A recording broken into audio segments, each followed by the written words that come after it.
Bonjour à tous, bienvenue dans cette édition de la mi-journée sur BB24. 80% des femmes dans le monde sont victimes de violences. Pour éliminer le phénomène, cette journée du 26 novembre a été dédiée à cette cause. Les précisions à suivre.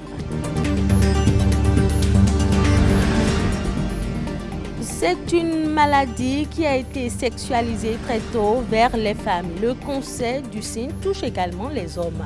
Détecté tôt, il peut être guéri. La protection des droits des enfants, un impératif au Bénin, des acteurs intervenant dans le secteur se sont retrouvés à la Doha pour prendre d'importantes résolutions.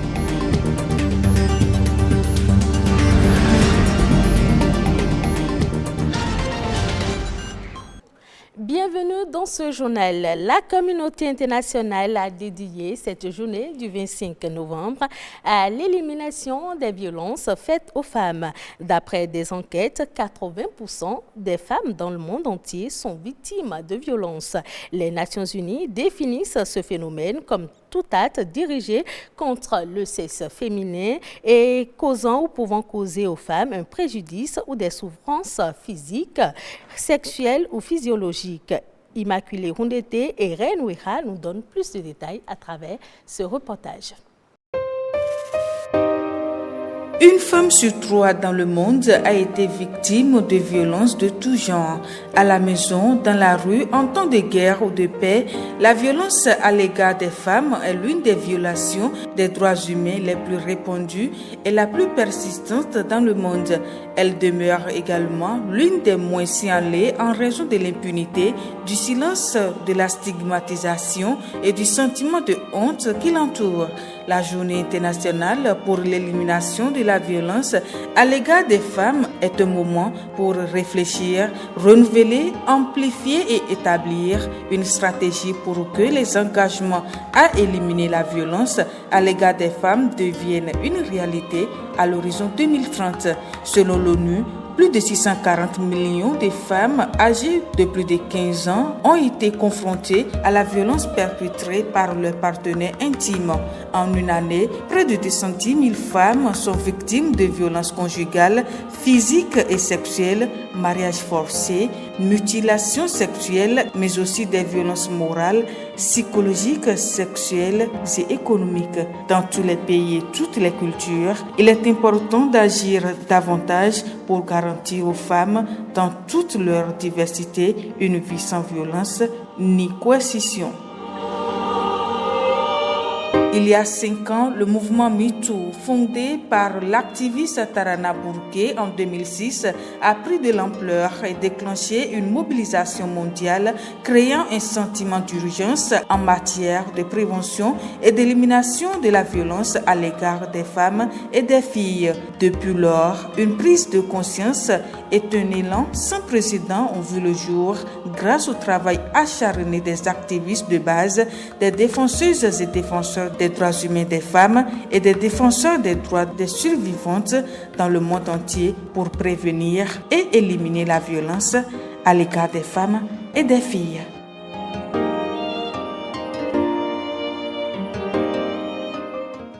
Les cancers du sein sont généralement considérés comme des pathologies exclusivement féminines. Pourtant, les hommes aussi peuvent développer le cancer du sein. Seule la prise en charge à temps évite le pire aux patients. Suivez ce reportage de Reine Ouira pour en savoir davantage.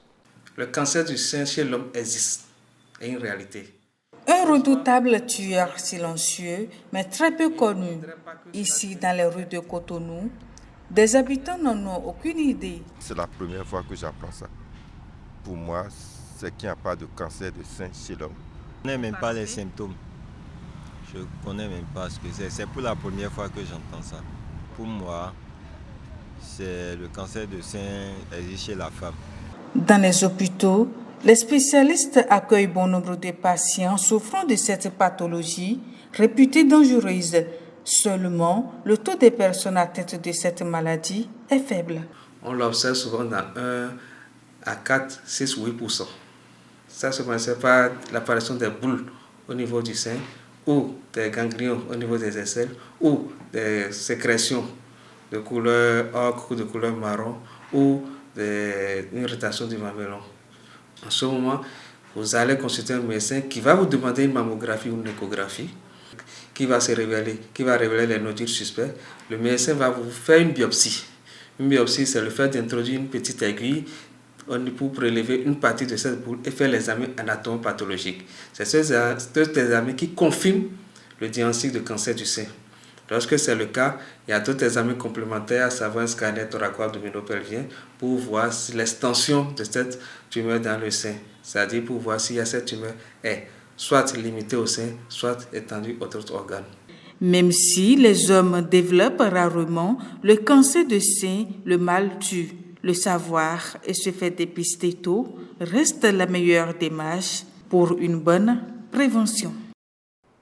L'enfant est le père de l'homme, dit-on, et la protection des droits de l'enfant reste aujourd'hui un impératif. Pour preuve, un atelier de renforcement de capacité des différents acteurs de lutte pour la protection des enfants s'est tenu dans la commune d'Alada. D'importantes résolutions ont été prises. Gilles Donsou, Jean Nambimin pour le compte-rendu.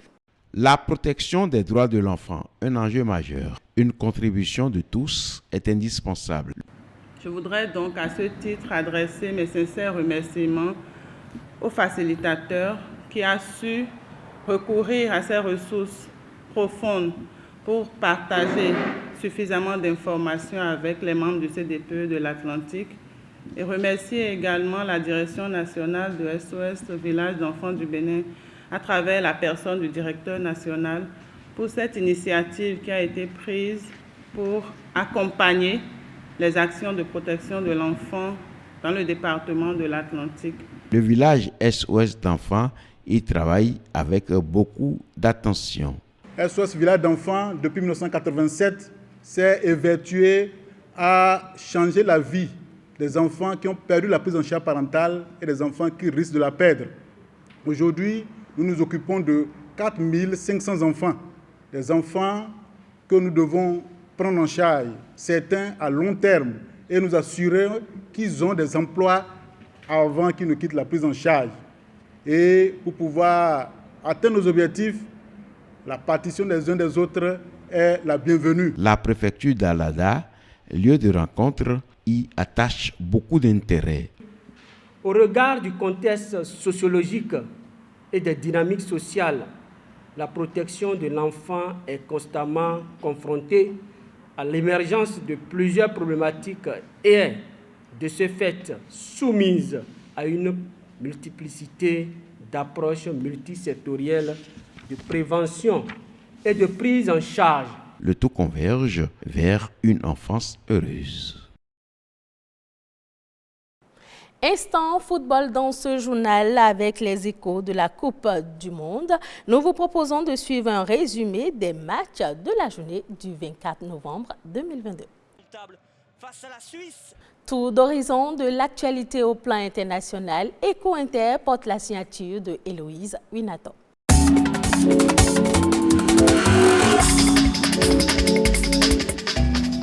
Les autorités égyptiennes ont signé en marge de la 27e conférence des Nations Unies sur le climat COP27 plusieurs accords d'une valeur estimée à plus de 83 milliards de dollars, soit environ 50 000 milliards de francs CFA, avec des groupes énergétiques internationaux pour la construction de 9 unités de production d'hydrogène et d'ammoniac vert. D'autres projets sont aussi prévus pour être exécutés entre 2030 et 2035. La mise en œuvre effective de tous ces programmes fera passer le mix énergétique du pays à 42% à l'horizon 2035. L'Algérie est devenue depuis l'année dernière le deuxième fournisseur de ciment hydraulique de l'Union européenne avec plus d'1 million de tonnes fournies en 2022. Il faut le mentionner, les quantités exportées par l'Algérie vers l'UE n'avaient jamais excédé 17 000 tonnes jusqu'en 2019, où les importations ont grimpé pour se situer à plus de 288 000 tonnes. Selon les chiffres, la Turquie est le premier fournisseur de l'UE. Elle est suivie de l'Algérie, 11%, l'Ukraine, 10%, la Bélarus, 7%, le Maroc et la Tunisie cumulent 3%. Un cinquième des bières brassées dans le monde le sont avec du malt français. Mais aujourd'hui, la filière peine à retrouver ses marques. Les coûts de l'énergie nécessaires à la transformation de l'orge en malt sont tels que la compétitivité du malt français est en jeu. Avec des coûts faramineux multipliés par 2 au moins, les maltais français en particulier et européens en général vont forcément devoir être plus chers que leurs concurrents américains ou australiens qui ont connu une hausse plutôt de l'ordre de 30% seulement.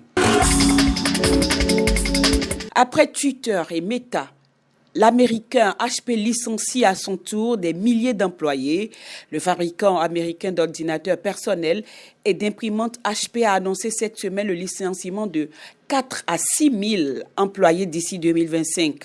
L'entreprise compte actuellement environ 61 000 salariés. Il s'agit du dernier groupe technologique en date à lancer un plan social cet automne. Récemment, ses voisins de la Silicon Valley, Meta, Twitter et consorts ont annoncé eux aussi des réductions d'effectifs conséquentes.